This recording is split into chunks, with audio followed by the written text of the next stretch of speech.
आज की कहानी कर्म का भोग कैसे भोगते हैं। एक गांव में एक किसान रहता था। उसके परिवार में उसकी पत्नी और एक लड़का था। कुछ सालों के बाद पत्नी की मृत्यु हो गई। उस समय लड़के की उम्र 10 साल थी। किसान ने दूसरी शादी कर ली। उस दूसरी पत्नी से भी किसान को एक पुत्र प्राप्त हुआ। किसान की दूसरी पत्नी की भी कुछ समय बाद मृत्यु हो गई। किसान का बड़ा बेटा जो पहली पत्नी से प्राप्त हुआ था, जब शादी के योग्य हुआ तब किसान ने बड़े बेटे की शादी कर दी। फिर किसान की भी कुछ समय बाद मृत्यु हो गई। किसान का छोटा बेटा जो दूसरी पत्नी से प्राप्त हुआ था और पहली पत्नी से प्राप्त बड़ा बेटा दोनों साथ साथ रहते थे। कुछ समय बाद किसान के छोटे लड़के की तबीयत खराब रहने लगी। बड़े भाई ने कुछ आसपास के वैद्यों से इलाज करवाया, पर कोई राहत न मिली। छोटे भाई की दिन ब दिन तबीयत बिगड़ती जा रही थी और बहुत खर्च भी हो रहा था। एक दिन बड़े भाई ने अपनी पत्नी से सलाह की कि यदि ये छोटा भाई मर जाए तो हमें इसके इलाज के लिए पैसा खर्च न करना पड़ेगा और जायदाद में आधा हिस्सा भी नहीं देना पड़ेगा। तब उसकी पत्नी ने कहा कि क्यों न किसी वैद्य से बात करके इसे जहर दे दिया जाए। किसी को पता भी न चलेगा, किसी रिश्तेदारी में भी कोई शक न करेगा कि बीमार था, बीमारी से मृत्यु हो गई। बड़े भाई ने ऐसे ही किया। एक वैद्य से बात की कि आप अपनी फीस बताओ, ऐसा करना, मेरे छोटे बीमार भाई को दवा के बहाने से जहर देना है। वैद्य ने बात मान ली और लड़के को जहर दे दिया और लड़के की मृत्यु हो गई। उसके भाई भाभी ने खुशी मनाई कि रास्ते का कांटा निकल गया, अब सारी संपत्ति अपनी हो गई। उसका अंतिम संस्कार कर दिया गया। कुछ महीनों पश्चात उस किसान के बड़े लड़के की पत्नी को लड़का हुआ। उन पति पत्नी ने खूब खुशी मनाई, बड़े ही लाड प्यार से लड़के की परवरिश की। कुछ ही गिने वर्षों में लड़का जवान हो गया। उन्होंने अपने लड़के की भी शादी कर दी। शादी के कुछ समय बाद अचानक लड़का बीमार रहने लगा।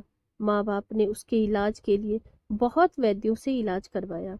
जिसने जितना पैसा मांगा दिया, सब कुछ दिया ताकि लड़का ठीक हो जाए। अपने लड़के के इलाज में अपनी आधी संपत्ति तक बेच दी। पर लड़का बीमारी के कारण मरने की कगार पर आ गया। शरीर इतना ज्यादा कमजोर हो गया कि अस्थि पिंजर शेष रह गया था। एक दिन लड़के को चारपाई पर लेटा रखा था और उसका पिता साथ में बैठा अपने पुत्र की ये दयनीय हालत देखकर दुखी होकर उसकी ओर देख रहा था।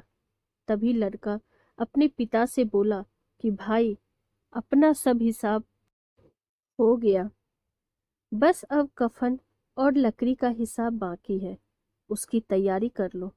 ये सुनकर उसके पिता ने सोचा कि लड़के का दिमाग भी काम नहीं कर रहा है बीमारी के कारण, और बोला, बेटा, मैं तेरा बाप हूँ, भाई नहीं।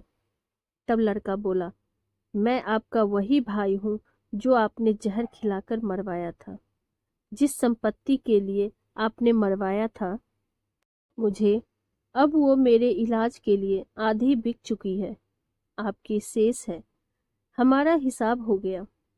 तब उसका पिता फूट फूट कर रोते हुए बोला कि मेरा तो कुल नाश हो गया, जो किया मेरे आगे आ गया, पर तेरी पत्नी का क्या दोष है जो इस बेचारी को जिंदा जलाया जाएगा।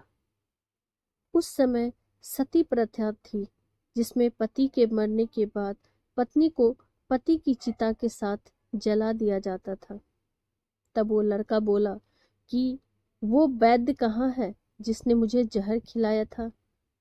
तब उसके पिता ने कहा कि आपकी मृत्यु के 3 साल बाद वो मर गया था। तब लड़के ने कहा कि ये वही दुष्ट वैद्य आज मेरी पत्नी रूप में है, मेरे मरने पर इसे जिंदा जलाया जाएगा। हमारा जीवन जो उतार चढ़ाव से भरा है, इसके पीछे हमारे अपने ही कर्म होते हैं।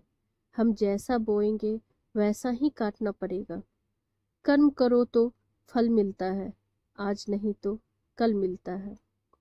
जितना गहरा अधिक कुआं, उतना मीठा जल मिलता है। जीवन के हर कठिन प्रश्न का जीवन से ही हल मिलता है।